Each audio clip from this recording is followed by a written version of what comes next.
तो यह पूर्व पक्ष की आशंका थी। पूर्व पक्षी अपना वेदांत देशी है, उसका कहना है स्वाध्याय अध्ययन विधि अर्थबोध अर्थोबोध फल से त्रैवर्ण्यक अधिकारत्वात् अहितोपनिषद जन्ये ब्रह्मज्ञाने अस्तिव सर्वेशा अधिकार। हिंदी में उसे कहना है स्वाध्याय अध्ययन विधि के आधार पर, अध्ययन विधि का अर्थ होता है अर्थ ज्ञान पर्यंत, केवल शब्द रटना नहीं, अर्थ ज्ञान पर्यंत अध्ययन करना है। स्वाध्यायो अध्येतव्य का यह अर्थ है। अपनी अपनी शाखा कम से कम अध्ययन अवश्य करना चाहिए, अर्थ ज्ञान पर्यंत अध्ययन करना है। जब अर्थ ज्ञान पर्यंत तीनों वर्ण वालों ने पढ़ लिया, ब्राह्मण क्षत्रिय वैश्य तीनों ने पढ़ ली, अतएव जो है उनको तीनों को अपनी अपनी शाखा का उपनिषद ज्ञान तो है ना, अर्थ ज्ञान तो कर ही लिया उसने।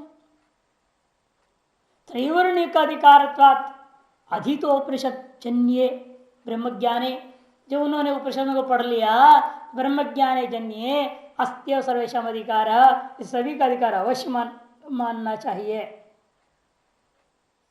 सर्वाश्रम कर्म समुचित ब्रह्म विद्या मोक्ष साधन, इसलिए सिद्धांत हो गया तो सकल वर्ण ब्राह्मण क्षेत्र तीनों वर्ण वाले किसी भी आश्रम में हो, वे अपने अपने वर्णानुसार कर्म भी कर रहे हैं, और जिस आश्रम में आश्रम के लिए विहित जो कर्म है वो भी कर रहे हैं। और इधर उन्होंने वेद पढ़ा तो परिषद ज्ञान की व्यवस्था ही, अपना कर्म कर रहे हैं और ज्ञान भी है, दोनों मिलके ही मोक्ष देगा। ऐसे ही कोई कहे, कहते नहीं नहीं, ऐसा नहीं हो सकता। सर्वस्व त्यागात्मक संन्यास निष्ठयो पर ब्रह्म विद्या मोक्ष साधन वेद दर्शयति। वेद हमें दिखा रही है, श्रुतियां दिखाती हैं कि नहीं नहीं भाई, सर्व कर्म संन्यास निष्ठा, भाष्य में है ना, तथापि से जवाब है। यद्यपि हम भी मान रहे हैं, सिद्धांत कह रहे हैं हम भी मानते हैं ज्ञान मात्र में सर्वाश्रमियों का अधिकार है, इसको कोई संशय नहीं। लेकिन ज्ञान सामान्य को लेकर के, शब्दार्थ ज्ञान को लेकर के, और जो नित्य नैमित्तिक कर्म कर रहा है अपना जीवन में, गृहस्थ आश्रम जो भी आश्रम है जिस वर्ण का है उसके अनुसार कर रहा है, वो दोनों मिल करके मोक्ष देंगे, तुम्हारा कहना उचित नहीं है। क्योंकि समस्त श्रुतियों का एक ही सिद्धांत मुख्य है, वह यह है संन्यासिष्ट ब्रह्म विद्या, सर्व कर्म त्याग आत्मक जो संन्यास है तनिष्ठि पर ब्रह्म विद्या होती है, जो वही मोक्ष साधन न कर्म सहिता इति, कर्म सहित हो ऐसा कहीं नहीं कहा गया। कौन से मंत्र है? कभी यहीं का देख लो, भैक्षचर्य भैक्षचर्याम चरंत आया, भैक्षचर्याम चरंत मुंडकोपनिषद 1-2-11 का है। यद्यपि सगुण विद्या का प्रकरण में पठित है, फिर भी जब सगुण की विद्या के लिए ही भैक्षचर्यम चरंती विधि है तो कहीं मत है ना, निर्गुण विद्या के तो कहने की क्या जरूरत है, अवश्य ही जरूरत है उसके संन्यास की। जब सगुण ब्रह्म विद्या के लिए ही आपको संन्यास अपेक्षित है, जब तो निर्गुण ब्रह्म विद्या के लिए तो अत्यंत आवश्यक ही हो जाएगा, कहीं मत लग जाएगा। इस दृष्टिकोण से मंत्र दिया भैक्षचर्या चरंत और संन्यास योगाद इत्यादि इति च वितरिक व्याप्ति व्यभिचारेति संन्यास योगाद ब्रुवन दर्शयति। हाँ इतना ही है, इति च ब्रुवन दर्शयति, एक हेतु दे दिया, और दूसरी हेतु विद्या कर्म विरोधाच। सिद्धांति कहता है विद्या और कर्म का परस्पर अत्यंत विरोध है, विद्या और कर्म का अत्यंत विरोध है। जो विद्या के अधिकारी है कर्माधिकारी नहीं हो सकता, जो कर्माधिकारी है वो विद्याधिकारी नहीं हो सकता। ये श्रुति स्मृति सब जगह यह वर्णन किया हुआ है, विद्या कर विरोध। अच्छा, तार संन्यास नाम आनगिरी में तार संन्यासनांच कर्म साधन से स्वस्य अभावात न कर्म संभव, क्या ऐसे सन्यासियों के लिए कर्म का साधन ही नहीं रह गया, तो कर्म का साधन क्या है, ऐष्णा, और एक ऐष्णात्रय को त्याग कर चुका है, इसीलिए तो कर्माधिकार कहाँ से आएगा, न कर्म संभव। आश्रम धर्मों शमदमादि प्रणीत विद्याभ्यास निष्ठत्व, आश्रम धर्म जो वर्णन किया है, संन्यास आश्रम का धर्म, शम दम तितिक्षा वगैरह, ये भी विद्या का अंग है, मोक्ष का साधन नहीं लेना साक्षात।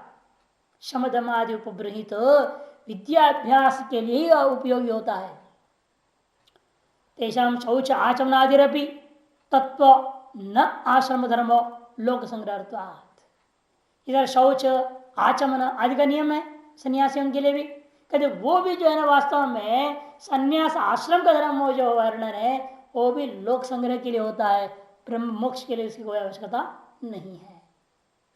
वही शौच का वर्णन किया नीचे 15 नंबर टिप्पणी में स्मृति दिए हैं। एकालिंगे गुदे तिस्रस तथा वाम करे दश उभय सप्तदातव्या मृद शुद्धिमवीप्सता एतच्छौतं गृहस्थानां द्विगुणं ब्रह्मचारिणां त्रिगुणं तो वनस्थानां यतीनां तो चतुर्गुणम। कहते हैं लिंग पे एक बार, गुदा पे 3 बार और बायां हाथ शौच को साफ किया उस पर जो है 10 बार, वाम करे 10 बार डालना है। उभयो और दोनों हाथों के लिए सप्त दातव्या 7 बार मृद शुद्धि में मिट्टी से शुद्धि को चाहने वाला व्यक्ति ऐसे धोना चाहिए। 1 बार, 3 बार, 10 बार और 7 बार। 1 बार लिंग पे, 3 बार गुदा पे और 10 बार बाएं हाथ और दोनों हाथों में 7 बार। ये जो कहा गया है शुद्धिकरण मिट्टी से धोना, आजकल साबुन से धोते हैं लोग, इतना फर्क है ना, मिट्टी से नहीं धोते हैं, साबुन लगाते हैं। चलो जो भी पार्थिव तो है ही है, तो उसको इतने बार लगाना है, लेकिन पहले तो ही पालन नहीं करता, केवल बाएं हाथ को कोई लगाता ही नहीं, केवल बाएं हाथ लगा करके साबुन रखना, हाथ धोना है, फिर केवल बाहर डाल फिर धोना है, सीधे दोनों हाथों में सीधे लगा देते हैं ना लोग। जन्नेन्द्रिय पर एक बार, विसर्जन इंद्रिय पर 3 बार, केवल बाएं हाथ पे 10 बार, दोनों हाथ पे 7 बार। एक गृहस्थ के लिए और इसके 2 गुणा ब्रह्मचारियों के लिए, द्विगुणम ब्रह्मचारी नाम 2 गुणा, त्रिगुणम तो वनस्थाना 3 गुणा वानप्रस्थी के लिए और 4 गुणा सन्यासी के, सन्यास आश्रम धर्म वालों के लिए 4 गुणा। यदि नाम तो चतुर्गुणम शौचादि कर्माप्यस्ति सन्यास आश्रम धर्म इत्याकांक्षा, तो कदे नहीं ये भी वास्तव लोक संग्रह करने के लिए है, उनके लिए वो तो सभी से पर है, क्योंकि दूसरा स्मृति क्या कहती है, तस्य कार्यम न विद्यते गीता में, तस्य कार्यम न, उसको कोई कर्म ही नहीं है, पहले कर्म त्याग हो चुका है, सर्वस्व त्याग कर चुका है, उसमें कहां से कर्म आ गया। कभी ये उनके लिए है जो समाज में रह करके प्रचार प्रसार कर रहे धर्म का, और लोगों को आदर्श स्थापना करने के लिए लोक संग्रह के लिए की जरूरत है, बस उनके लिए। आंध्र नीचे दिया है ना टिप्पण, वहीं आगे बढ़ाकर बोल रहे हैं, प्रातः मध्यान्ह स्नानम वानप्रस्थ गृहस्थ भिक्षुणाम त्रिशोणम एकम तो ब्रह्मचारिणाम। प्रातः मध्यान्ह 2 बार स्नान वानप्रस्थ गृहस्थ के लिए, भिक्षुकों के लिए 3 बार प्रातः मध्यान्ह और सायं भी, और ब्रह्मचारी 1 बार नहा से तो भी काम चलेगा। यदि व्यास स्मृति लोक संग्रह उपयुक्त गतिम वक्ति, वो केवल लोक संग्रह के उपयोगी है, क्योंकि सन्यासी के लिए वास्तव में तस्य कार्यम न विद्यते, नैव चिंतित करोमीति, नैव किंचित करोमीति युक्त मन्येत तत्वित। आया था ना गीता में, तत्वित के लिए कहा है नैव किंचित करोमी है, वहां कर्तृत्व भोक्तृत्व नहीं रहा, कर्माधिकार कदम कर्म ही नहीं है, असर्व प्रतिष्ठित हो गया है। ये इसलिए उन लोगों के लिए है जो समाज में रहकर आदर स्थापना कर धर्म उपदेश दे रहे, लोग उनको देखते भाई क्या आचरण कर रहा है, उनके आचरण का नकल करते हैं ना लोग। इसलिए शंकराचार्य ने क्या किया, ऐसे परमहंस नहीं बने, जान करके दंडी बने थे, दंड लिए हुए हैं, त्रिपुंड लगा रहे हैं, मुंडन कर रहे हैं, सारी समाज में जैसे पूजा पाठ कर रहे हैं, जगह मंदिर में स्थापना कर दिया, और कहा जो शंकराचार्य पद पर है 4 मठ बनाया, उनको भी कहा रोज तुमको रुद्री पाठ करना है, शिवाभिषेक करनी पड़ेगी, श्रीयंत्र की पूजा करना पड़ेगा, सारे उनको पूजा पाठ सब बता दिया।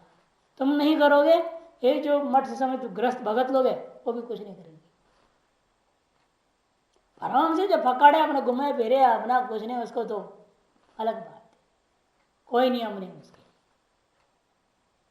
लेकिन जो समाज में रह करके धर्म प्रचार आदि करता हुआ साक्षात संबंध ग्रस्तों के साथ बहुत रहता है, ऐसे लोगों के लिए बहुत जरूरी है ये सब। वो लोग संग्रह करे इसी को। नहीं ज्ञान सदृशम पवित्रम यह विद्यते, गीता में कहा था ना, ज्ञान के सदृश कोई पवित्र करने वाला साधन नहीं। और जब सन्यासी ज्ञानाभ्यास कर रहा है, उसको मिट्टी लगा के हाथ हाथ धोते हुए इतना समय बर्बाद करने की क्या जरूरत है? क्या मतलब है इन चीजों? वह अपने ज्ञान चिंतन से ही शुद्ध हो जा रहा है, उसकी अंतर शुद्धि बाह्य शुद्धि सर्वशुद्धि हो रही है। ज्ञान से बढ़कर कोई पवित्र करने का साधन ही नहीं है। इसे पूर्ण रूप में ज्ञानाभ्यासी के लिए सब चीज की जरूरत नहीं। ज्ञानाभ्यास नहीं हुआ, अपावनत्व निवृत्त, अपावनत्व जो अपावनत्व थी वो निवृत्त हो जाता है। इसलिए सब लोक संग्रह के लिए माननी चाहिए। नहीं ब्रह्मात्मक दर्शन स कर्म स्वप्ने भी संपादित शक्या, अतएव विद्या कर्म विरोधाच्छ, ये व्याख्या हो गया। विद्या कर्म विरोधाच्छ, कर्म समुचित विद्या मोक्ष इसलिए में नहीं हो सकती क्योंकि जो है ब्रह्म कैसा है?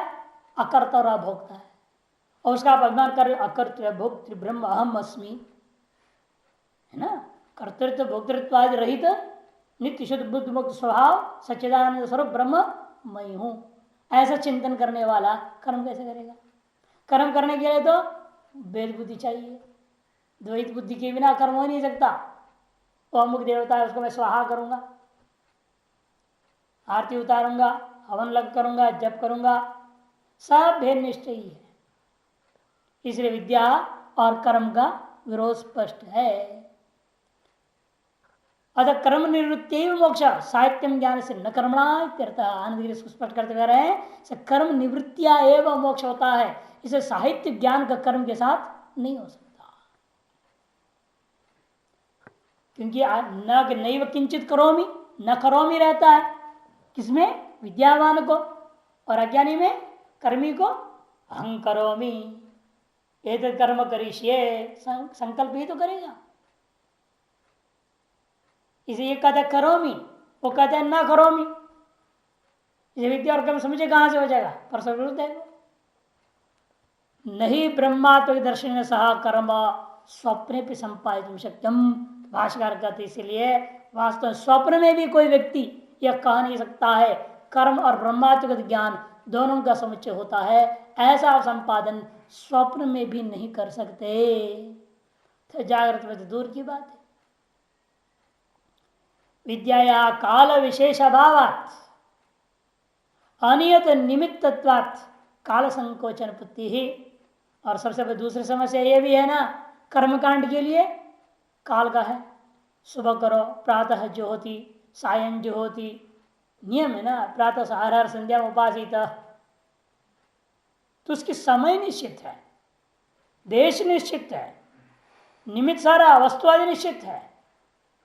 काल विशेष विद्या के लिए जरूरत नहीं है। देखिए विद्या यहां काल विशेष अभावात, विद्या का काल विशेष नहीं होता, यानी कर्म में काल विशेष होता है। और विद्या के लिए कोई निमित्त पक्की नहीं है, अनियत निमित्तत्वात्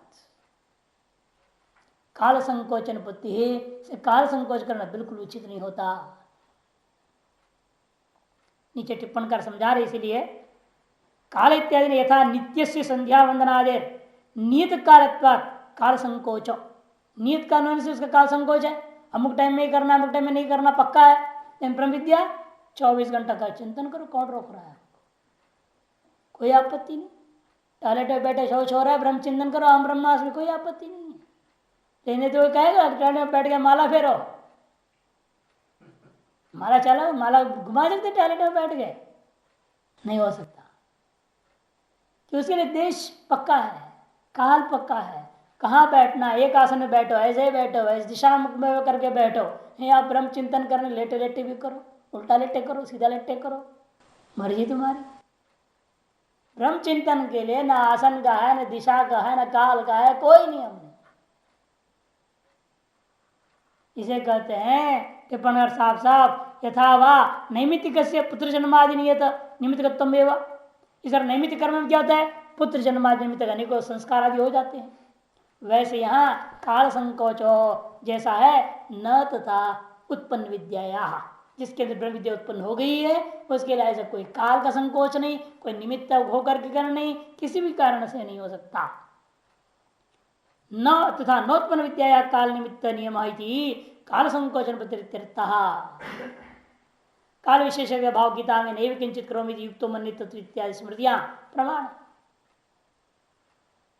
न च प्रमाण न अपरोक्ष कृत से विस्मरण संभव। यदि पूर्व पक्ष कहेगा ऐसा भी हो सकता है ना, अनुभव तो किया इन बार विस्मृति हो गई, मैं ब्रह्म हूं, ये विस्मृति दोबारा हो गई, इसी दोबारा कर्माधिकार में आ जाएगा वो। और रोज रोज विस्मृति हो सकती है, रोज रोज फिर चिंतन करेगा, रोज कर्म भी करेगा, ज्ञान भी अभ्यास करते रहेगा, इसलिए दोनों साथ साथ करते रहेगा और दोनों मिलकर इसलिए मोक्ष देंगे, ऐसे मान लो। कद ऐसा नहीं हो सकता। प्रमाण से अपरोक्षीकृत जो है तत्व उसका विस्मरण नहीं हो सकती। वृत्ति मात्रम तो न विस्मरणम। अरे कहो मैं ब्रह्मा का वृत्ति लगातार नहीं है, कहते वृत्ति अभाव को विस्मरण नहीं मानना है। चिंतनादिना उपतिष्ठमाने एवं विस्मृतम मया इति व्यवहार दर्शनात्, कि चिंतन आदि के द्वारा अनुपतिष्ठ होने पर, अनुपस्थित होने पर व्यवहार हो जाता है विस्मृतम मया। इसीलिए विस्मृति होने के कारण से करना चाहिए, अभी आशंका दूर हो गया। ज्ञान धीरे में दिया है दूसरे पे, यदा ब्रह्मात्म विस्मृति तथा उत्पन्न विद्योपि करिष्यति एव कर्म तथा समुच्चय संभावित है। ब्रह्मात्म का विस्मरण हो जाए तो भी उत्पन्न विद्या वाला जो पुरुष है उसको भी कर्म करना ही पड़ेगा।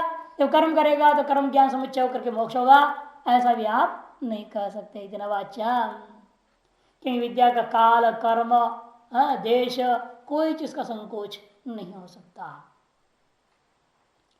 तब पूर्व पक्ष कहता है ऐसा नहीं है, कर्म के बिना ज्ञान मोक्ष दे नहीं सकता। आपने कहा देखा, दृष्टांत गृहस्थों में भी देखने को मिला। जो गृहस्थ जैसे जनगादी हैं, अपने सारा नित्य कर्म कांड कर रहे हैं, पूजा पाठ कर रहे हैं, जब तक ध्यान कर रहे हैं, संध्या वंदन हवन नित्य होम सब कर रहे थे वो, फिर भी वो आपने कहा उसको मुक्त पुरुष है, वो तो जीवन मुक्त है। तो फिर एक गृहस्थ को जो नित्य नियमित कर्मों को कर रहा है उस वजह से मोक्ष हो गया। इसे ज्ञापन होता है कर्म से ज्ञान ही मोक्ष को देता है। उनको मिला, कर्म भी कर रहे थे, ज्ञान भी था उनके पास, दोनों मिलकर उनको मोक्ष दिया है। इसलिए अरे सन्यासी तो केवल ज्ञान को लेके जाएगा तुम्हें तो मुक्ति मिलेगी ही नहीं, और ये केवल कर्म को ले जाएगा उसको भी मुक्ति नहीं मिलेगी। दोनों को मिला के चलना चाहिए, ऐसी आशंका देखिए। यत्तु गृहस्थेषु ब्रह्म विद्या संप्रदाय कर्तृत्वाद लिंगम, जो गृहस्थों में भी हमें देखने को मिलता है ब्रह्म विद्या की संप्रदाय कर्तृत्वादी लिंग है। कहते हैं कि यह लिंग लेकिन तस्थित न्याय बाय तुम न उत्साहत है। जो यह अनुमान कर रहा है, इसे लिंग मनिया हेतु है, इस हेतु के अनुमान कर रहा है कि कर्म ज्ञान समुच्चय से मोक्ष होता है। कर्म ज्ञान समुच्चय मोक्ष भवितुम अर्हति। ब्रह्म विद्या संप्रदाय कर्तृत्व गृहस्थेषु दर्शनात्, ये तो बना रहा है गृहस्थों में भी। क्योंकि सुखदेव जैसा महर्षि इसी गृहस्थ के पास तो गए थे ना, जनक के पास गए, परीक्षा लिया जनक ने, तब उसको अंतिम उपदेश दिया। फिर बताओ ब्रह्म विद्या संप्रदाय कर्तृत्व आया कि नहीं आया उनमें, गृहस्थ में भी। इसलिए कहते हैं कर्म ज्ञान समुच्चयन मोक्ष भवितुमर्हति। अतः मोक्ष कर्म ज्ञान समुच्चय साधकम साधनम भवति भवितुमर्हति। हेतु क्या है? गृहस्थेषु ब्रह्म विद्या संप्रदाय कर्तृत्व दर्शनात् इति लिंगम। कर्तृत्व लिंग को लेकर अनुमान कर लेंगे चेत न, ऐसा नहीं हो सकता। क्योंकि तस्थित न्याय पायितुम न उत्साहते, तस्थित न्याय पायितुम न उत्साहते। अगले पृष्ठ इसको समझाया है बड़ा सुंदर ढंग से आनगिरी। लिंगस्य माने न्यायोपब्रीहितस्य, लिंग का अर्थ क्या? न्याय से समर्थित जो हेतु। और न्याय क्या करेगा? जैसे वो कहेगा निषाद स्थपतिम याजयेत तो सिद्धांत कहता है देखो, जैसा आपके यहाँ भी हम अनुमान कर लग जाए कर्मकांड में एक मंत्र है निषाद स्तपति याजित, वो कहता है जो निषादों का जो राजा है उसको भी हवन करानी चाहिए। निषाद चासव, लेकिन निषाद होता हुआ जो राजा उसको हवन कराओ। इसका मतलब आप कह सकते जैसे एक याग में उसका अधिकार मिलने से आप अनुमान कर सकते हो क्या सकल यागों में उसका अधिकार है। एक याग में आपने शूद्र को भी अधिकार दे दिया, इतने से मान लिया जाएगा अनुमान कि सकल यागों में अधिकार है। सर्वयागेशो शूद्राणाम अधिकार निषाद स्तपति न्यायात। ऐसा कोई अनुमान करे, क्या अनुमान को मीमांसक स्वीकार करेगा? कभी नहीं। वो कहेगा भले एक में हो गया, उसके आधार पर आप सभी में उसका अधिकार नहीं मान सकते। उसी पर हम भी कहेंगे एक जनकादि को दृष्टांत को बना करके आप जो है सभी जबरदस्ती नियम लागू कर दे रहे हो, कर्म और ज्ञान समुच्चय से मोक्ष होता है। उसके प्रारब्ध वैसे था, भले उस एक का दृष्टांत ऐसे मिल रहा है इतिहास पुराण वगैरह में, उसके आधार पर, लेकिन आप ये नहीं कह सकते कि जो है समस्त लोगों को, सन्यासी को, जो कोई भी हो, सबका मोक्ष कर्म और ज्ञान का समुच्चय से होगा, ऐसा नहीं कह सकते। वही कह रहे गमगत्व अंगीकारात समुच्चय च न्यायाभाव, इसे समुच्चय करने में ऐसा कोई न्याय नहीं है। विरोध दर्शनात्, बल्कि उल्टा विरोधी देखने को मिलता। अतः न लिंग समुच्चय सिद्धि, लिंग के आधार पर भी समुच्चय सिद्धि नहीं हो सकती। और जो आपने संप्रदाय पर्वता नाम गारस्थ्य आभास मात्र, इसलिए जहां कहीं से एक दो दृष्टांत दिख रहा है ना, उसका आभास माननी चाहिए, वास्तविक नहीं मानना। क्योंकि उसका जो उद्गार है जनक का एक साधारण ग्रस्त का नहीं है, आम आदमी ग्रस्त ऐसा हो नहीं सकता है। जैसे वो कहता है क्या, यस्य में चास्ति सर्वत्र यस्य में नास्ति किंचन मिथिलायाम प्रदीप्तायाम न मे किंचन दह्यते। आनंदगिरी, यस्य में चास्ति सर्वत्र, मैं है सभी जगह रहता हूं बोलता है, मैं सारी दुनिया में व्याप्त हूं। यस्य में नास्ति किंचन, और मेरा कुछ भी नहीं संसार में। जैसे भगवान कहते हैं ना सभी मुझ में है, इन मैं किसी में नहीं हूं। सब मुझ में किस आधार पर है? व्याप्त। जो मैं ही व्याप्त, मुझ में सब कल्पित है। इसलिए वो भी कह रहे हैं मैं सर्वत्र अस्ति, यस्य में चस्त सर्वत्र, हर यस्य में नास्ति किंचन। ऐसा मैं ब्रह्म स्वरूप स्थित होने के कारण से फसल पूरी मिथिला नगरी चल जावे तो मेरा क्या नष्ट हुआ बताओ। न मैं किंचन दह्यते, मेरा कुछ भी नहीं जला। ये विशेषता है ना। और आज में दूसरों के क्या है, थोड़ा सा कुछ कपड़ा भी चल गया, चाय चल गया, दूध चल गया तो हाँ कर मच जाएगा, और वो क्या जाए मेरा कुछ नहीं जला, क्या फर्क पड़ा। ठीक है बर्तन धो, दोबारा बना दो, हो गया। अब से लड़ाई झगड़ा करने से क्या होगा? तो नहीं देखी तो क्या कर रही थी, कहाँ गई थी? दुनिया पीछे पड़ जाए डंडा लेके, ये मूर्खों का काम यही होता है ना। घर घर में पीछे पड़ जाते एक दूसरे हो गए। तुम क्या कह रहे थे, तुम ऐसे बैठे थे अखबार पढ़ते हुए, दुर्गंध नहीं तेरे नाक में आएगी? वो भी लड़ेगी, और क्या करेगी?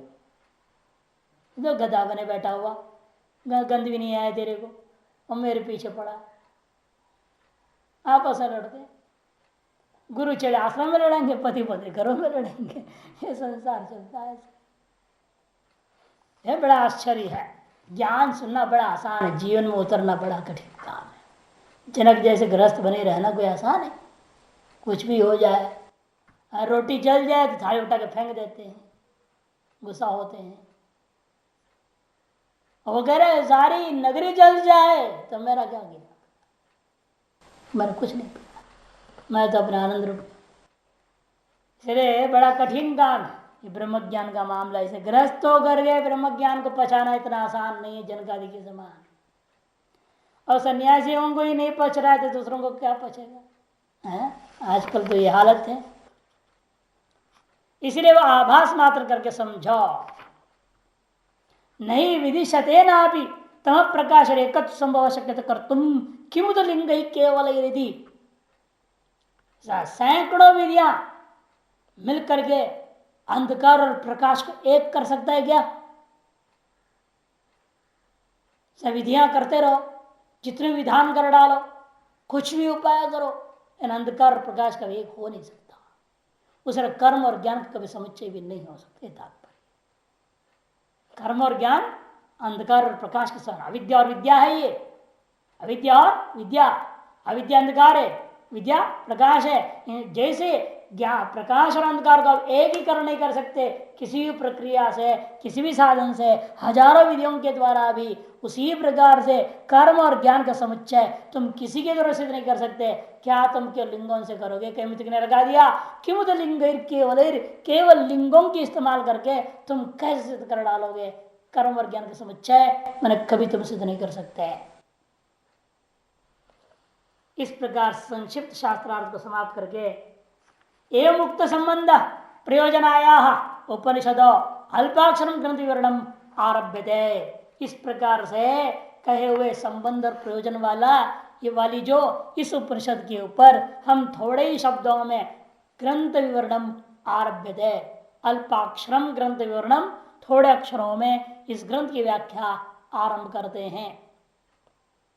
कहते हैं कैसे आरंभ कर रहे हैं आप? क्योंकि इसको उपनिषद आपने नाम क्यों दिए पहले बताओ। तो उसके अर्थ की व्याख्या कर रहे हैं।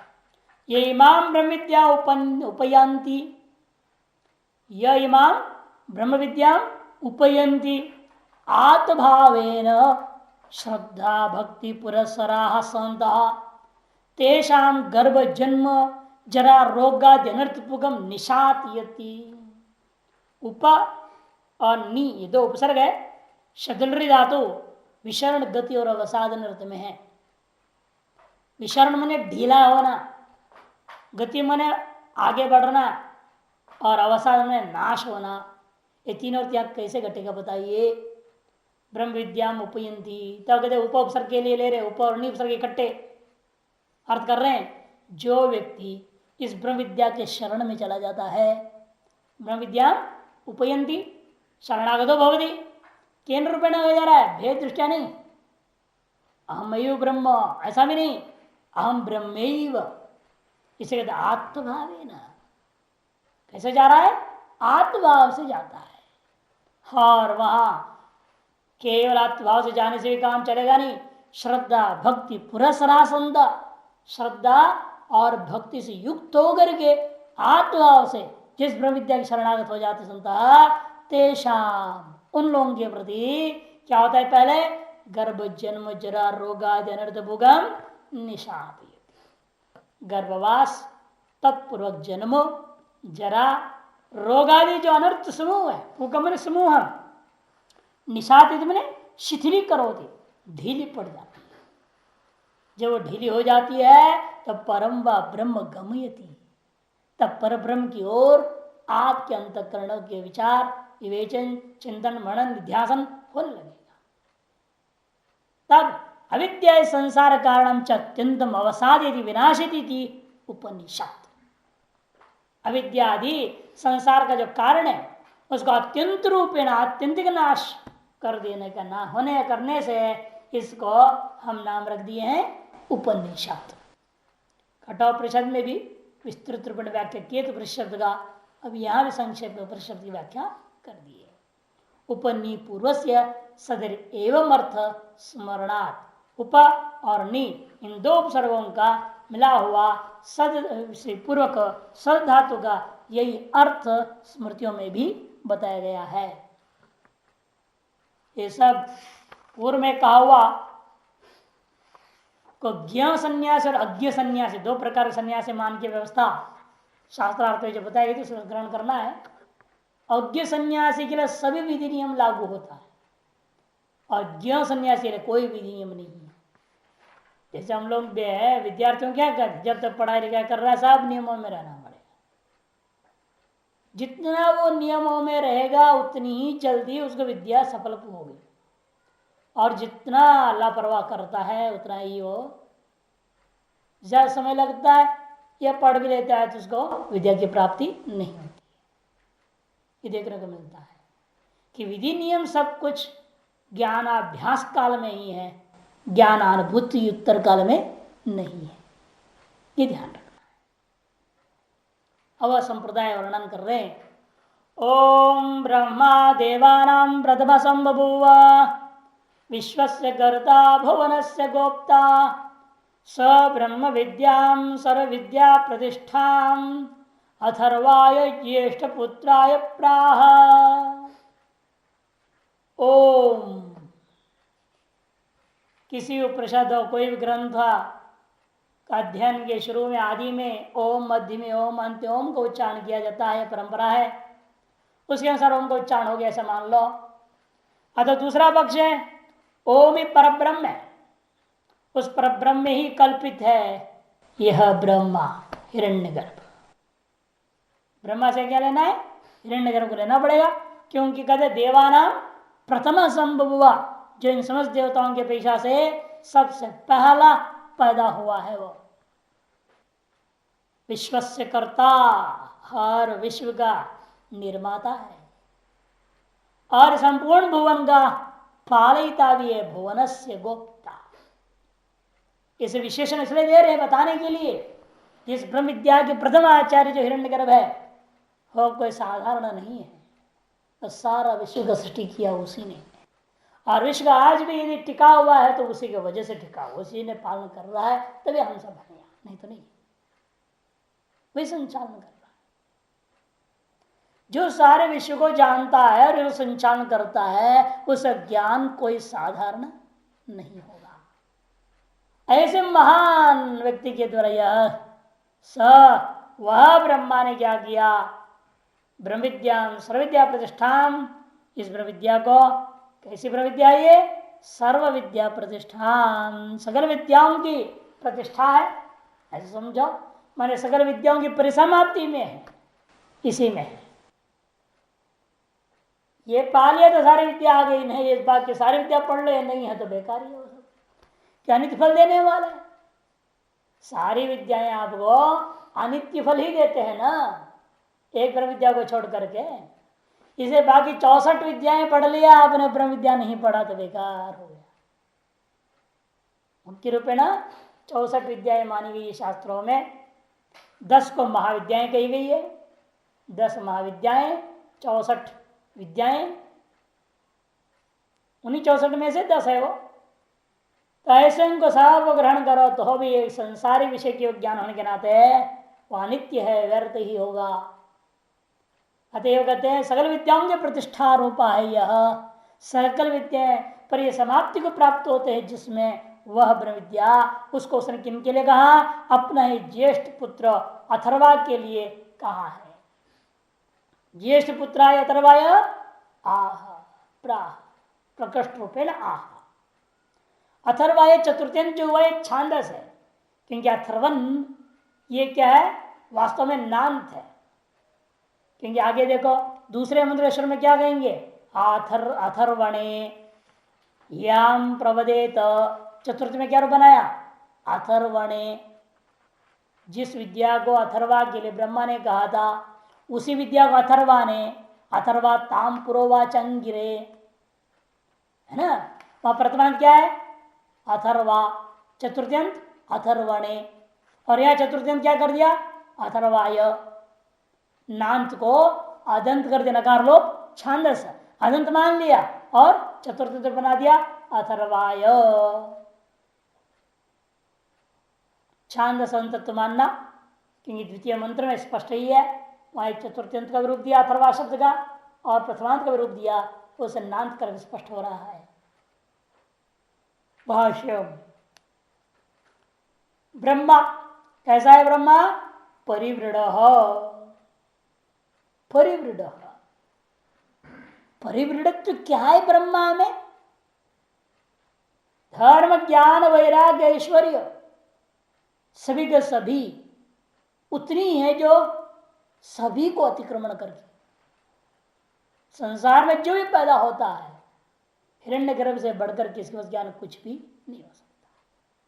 सबको अतिक्रमण करके जो उसके हो सकता है वो उसके पास है। इसे उसका परिवृढ़ करते आनगिरी ज्ञानम प्रतिबंब यस्य वैराग्यं च जगत पदे है ऐश्वर्य चैव धर्मश्च सह सिद्धम चतुष्टयम्। ये चारों उसको एक साथ सिद्ध अप्रतिभम अप्रतिमम हो जिसकी उपमा नहीं है, ऐसे ज्ञान ऐसा वैराग्य ऐसा ऐश्वर्य और ऐसा धर्म ये जगतपति के पास होता है। ऐसे स्मृतिकारों ने कहा धर्म ज्ञान वैराग्य ऐश्वर्य ही सर्वान अन्यान अतिक्रम्य वर्तते परिवृढ़त्तम सिद्धम इत्यर्थ। इसलिए उसको परिवृढ़ कर दिया गया। महान धर्म ज्ञान वैराग्य ऐश्वर्य ही सर्वान अन्यान अतिशयते इति, क्योंकि वह धर्म ज्ञान वैराग्य और ऐश्वर्य के द्वारा अन्य सभी को अतिक्रमण करके रहता अतिशयत इति परिवृढ़। इसे उसको प्रधान कर दिया, परिवृढ़ है, महान कर दिया गया। देवानाम द्योतनवताम इंद्रादीनाम प्रथमो, देवानाम प्रथम ने देवानाम कौन है वो द्योतनवताम जो सब तेजस्वी लोग हैं सभी इंद्रादियों की अपेक्षा से सबसे पहला ये हिरण्यगर्भ पैदा होता है। हिरण्यगर्भ समवर्तताग्रे मंत्र ऋग्वेद का प्रथम गुण प्रदान है। सबके अपेक्षा से गुणों के द्वारा भी वह प्रदान है। ऐसा होते हुए सन प्रथमो अग्रेवा संबभूव, सबसे पहला यही उत्पन्न हुआ अभिव्यक्त सम्यक स्वातंत्रेण अभिप्राय, सम्यक स्वातंत्र के साथ तो अभिव्यक्त हुआ ये इसका अभिप्राय। इसलिए उसका नाम एक स्वयंभू भी है ना, स्वयं भवति थी स्वयंभू, वो स्वयंभू है। उसको किसी ने पैदा नहीं किया, करणादि से कार्य कारण भाव से उत्पन्न हुआ नहीं है। इसी तो वह माया आरोपी समुद्र में वह चैतन्य योग निद्रा नारायण, ये तो दिखाए फोटो क्या दिखाते इसलिए आप समुद्र दिखाते और ऊपर में आकाश नीला आकाश दिखाते और उसमें एक नारायण भगवान लेटे हुए हैं, सांप है सहस्रफण अनंतनाग उस पर लेटे हुए हैं। ये तो चित्र दिखाते हैं आपको। और उसका नाभि से यूं निकला और उसमें कमल, कमल के ऊपर चार खोपड़ा वाला ब्रह्मा, क्या है वो? वह जल ज्ञान का प्रतीक है। और उस पर जो वो अंधकार जैसा नील गगन दिखता है वो माया आवरण का प्रतीक है। उस ज्ञानाधिष्ठान में माया रूपी आवरण के कारण से सगुण साकार रूपेण आपको क्या दिखता है? सबसे पहले अनंत शक्ति। वो अनंत जो नाग है वह शक्ति रूप है, वही प्रकृति है। उस प्रकृति से अवच्छिन्न जो चैतन्य है वही ईश्वर है, नारायण। उस ईश्वर से नाभि जो निकलने के से निकलता हुआ कमल के नाल के समान जो नाल दिखता है वही उसको सुख शरीर के समान हिरण्यगर्भ है। उससे ऊपर निकला विराट ब्रह्मा, और ब्रह्मा ही एक घोष्याम प्रजाकर अनंत रूपेण विराट रूपेण दिखाई देता है। इसलिए उस कोश के अंदर नाल में ही पूरे 14 लोक ब्रह्मांड पर प्रकट दिखता है। ऐसी व्यवस्था पुराणों में दी गई है। आप क्या अपने आप को बता रहे और कुछ नहीं है, आप भी ऐसे ही तो हैं। आप स्वयं ज्ञान स्वरूप है, लेकिन आपके ऊपर एक ज्ञानी ना आवृतम अज्ञानी ना आवृतम ज्ञानम है ना।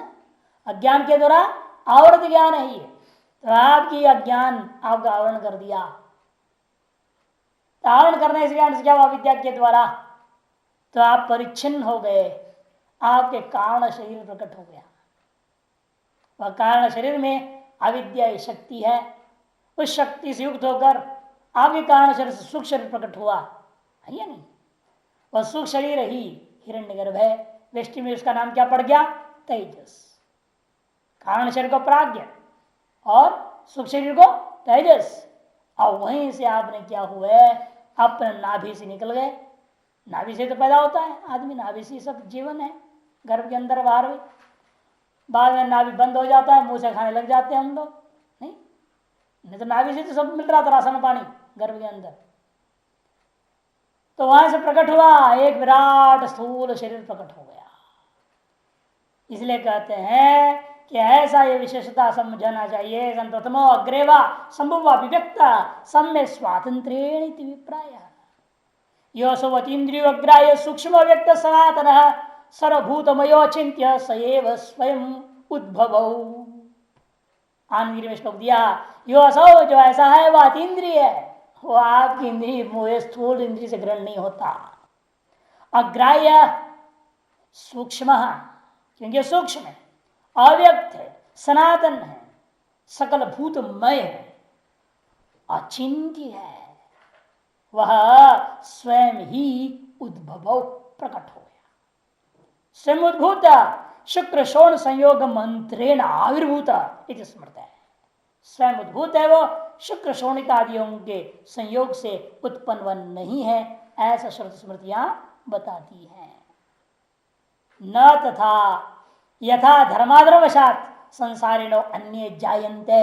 इसी को भाष्यकार ने कहा, वास्तव में जो है धर्म अधर्म आदि के अधीन होकर के संसारी जिस प्रकार से पैदा होते हैं वैसा वह हिरण्यगर्भ पैदा नहीं हुआ। यो सावतीन्द्रिय अग्राह्य स्मृत है। यो इत्यादि मनुस्मृति प्रथम अध्याय 7वां श्लोक है, जिसको पूरा श्लोक आनंदगिरी में दे दिया है, जिसको हम लोगों ने अभी उच्चारण किया था। विश्व से सर्वस्व जगत कर्ता उत्पादयिता, वह संपूर्ण जगत का उत्पादन करने वाला व्यक्ति है, समझो। वाक्योत्थ बुद्धिवृत्ति अभिव्यक्तम ब्रह्मयु ब्रह्म विद्या। क्या किया उसने, भुवनस्य उत्पन्न गोप्ता पालयिता, इस उत्पन्न संसार का जगत का पालन करने वाला भी वही है। यदि विशेषण, ये दो विशेषणों के क्यों समझा रहे आपने 3 विशेषण, बल्कि नंबर 1 में कहा वो देवानाम प्रथम, दूसरा आपने कहा विश्व से कर्ता, तीसरा भुवन से गोप्ता। ऐसे ब्रह्मा को समझाने के लिए 3 विशेषण आप क्यों प्रयोग कर रहे हैं? ऐसे को ऐसा पूछे, कभी विशेषणम ब्रह्मणो विद्या स्तुते, ये जो ब्रह्मा का जो विशेषण दिया गया है वह विद्या की स्तुति के लिए है। ऐसे ब्रह्मा ने, कोई असाधारण साधारण नहीं था, ऐसे असाधारण पुरुष वाला ब्रह्मा ने जो है इस ब्रह्म विद्या को पहले दिया हुआ है। इसे विद्या कोई साधारण चीज नहीं है। ऐसे महापुरुष मुख से निकला हुआ यह विद्या कोई साधारण नहीं मानी जा सकती है, ये ज्ञापन कर रहे हैं। विद्या की स्तुति के लिए यह सब विशेषण दिया गया है, ऐसे समझो। सैवम प्रख्यात महत्व, इस प्रकार से प्रसिद्ध महिमा वाला, महानता वाला, यश वाला वह जो ब्रह्मा, स ब्रह्मा ब्रह्म विद्याम ब्रह्मण परमात्मन विद्याम ब्रह्म विद्याम। ब्रह्म विद्या का मतलब क्या, ब्रह्म परमात्मा का जो विद्या, उसका नाम ब्रह्म विद्या। इसे कहते हैं ब्रह्म विद्या क्या है, वास्तव में ब्रह्म ही वह ब्रह्म विद्या, ब्रह्म से बिन कोई और ब्रह्म विद्या नहीं है। आंधगिरी में दिया, अहम ब्रह्मास्मि इत्यादि महावाक्यों से उत्पन्न जो बुद्धिवृत्ति अभिव्यक्तम, बुद्धिवृत्ति में अभिव्यक्त होने वाला ब्रह्मैव ब्रह्म विद्या। वाक्योक्त बुद्धिवृत्ति अभिव्यक्तम ब्रह्मैव ब्रह्म विद्या। तच्च ब्रह्म सर्वाभिव्यंजकम, वह जो ब्रह्म है सकल का प्रकाशक है। अतएव इसे श्रुति प्रमाण भी दे, येनाक्षरम पुरुषम वेद सत्याम इति विशेषणात् परमात्म विषया हिस्सा ब्रह्म विद्या। मुंडकोपनिषद का ही मंत्र है, प्रथम अध्याय दूसरे मुंडक 13वां मंत्र 1, 2, 13 का है। येनाक्षरम पुरुषम वेद सत्यम, इन विशेषण समझाया हुआ है। इसलिए आत्मविषयी विद्या का नाम ब्रह्म विद्या है। ब्रह्मणवा अग्रजेन उक्ता इति ब्रह्म विद्या, अथवा दूसरे व्याप्ति इसकी व्युत्पत्ति ब्रह्म विद्या मने ब्रह्मणा, ब्रह्मा जी। कैसे है ब्रह्मा जी? अग्रजेन, जो सबसे पहला पैदा हुए उनके द्वारा कहीं भी विद्या होने से उसका नाम ब्रह्म विद्या, ऐसा भी नामकरण कर लो। ताम सर्वविद्या प्रतिष्ठान, सर्वविद्या विभक्ति हेतुत्वा, वह जो है कैसी है, सर्वविद्याओं की, सकल विद्याओं की प्रतिष्ठा है वो, सर्वविद्या प्रतिष्ठान। सर्वविद्या विभक्ति हेतुत्वा, सर्वविद्या आश्रयाम इत्यर्थ, सकल विद्याओं का विभक्ति का कारण ही वह ब्रह्म है, इसलिए उसको सकल विद्याओं का आश्रय अधिष्ठान है समझो। अथवा सर्वविद्या वेद्यम व वस्तु अनेक विज्ञायते, सकल विद्याओं के वेद्य जो वस्तु है वह ब्रह्म से ही जाना जाएगा। ब्रह्म को जान लिया, सकल विद्याओं के विषय को भी आपने जान लिया। ये कैसे आपने कह दिया, अरे पढ़ा हमने कुछ और जान लिया सारा, ऐसे कैसे होगा? कोई अंग्रेजी पढ़ लिया, गजे में सब जान लिया। अरे अलग से पढ़ना पड़ेगा, गणित भी सब चीज पढ़ने पड़ेंगे, अलग अलग विषय। केवल अंग्रेजी पढ़ने सब आ जाएगा क्या?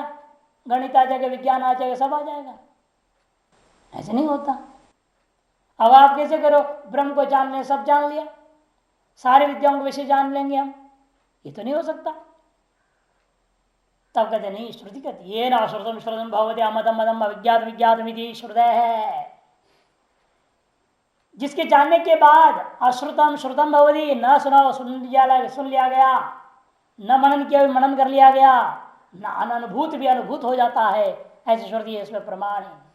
सर्वविद्या प्रतिष्ठा में स्तौति, इस प्रकार सर्वविद्या प्रतिष्ठा में यह भी तो सर्वविद्या की स्तुति करने के लिए ही है। यह सब वास्तव में हो जाएगा ऐसा अर्थ नहीं, ब्रह्म को जानने से वास्तव सब कुछ जान लोगे आप, ऐसी बात नहीं। नहीं तो फिर सब ब्रह्म ज्ञान में जाके जाओ अंग्रेजी में बात करें, बोलो अंग्रेजी जानते हैं तो क्या करेगा, पढ़ा ही नहीं। तो ब्रह्म ज्ञानी होने से सारी भाषाएं आ जाएगी क्या उसको? है नहीं आ सकती ना, इसलिए यहां पर कहते स्तुति के लिए बात कही जाती है। विद्याम अथर्वाय ज्येष्ठ पुत्राय प्राह, ज्येष्ठ असौ पुत्रश्च अनेकेशो, अनेक पुत्रों में से यह पुत्र ज्येष्ठ ब्रह्मण सृष्टि प्रकारेशो अन्य सृष्टि प्रकार से प्रमुखे पूर्वम अथर्वा सृष्ट इति, ब्रह्मा के अनेक प्रकार की सृष्टियों में से एक विलक्षण सृष्टि जो हुई है उस सृष्टि प्रकार में जो प्रमुख सृष्टि है पूर्वम अथर्वा सृष्ट, पूर्व ने प्रजांतर अपेक्षा अन्य प्रजाओं की अपेक्षा से जो प्रमुख है, आरंभ है, आरंभ में जो उत्पन्न किया किसको, उसने अथर्वा को पैदा किया था, यदि ज्येष्ठ, इसलिए वो ज्येष्ठ हो गया। तस्में ज्येष्ठ पुत्राय प्राह उक्तवान, ऐसे ज्येष्ठ पुत्र अथर्वा के लिए उसने सबसे पहले इस ब्रह्म विद्या को कहा था।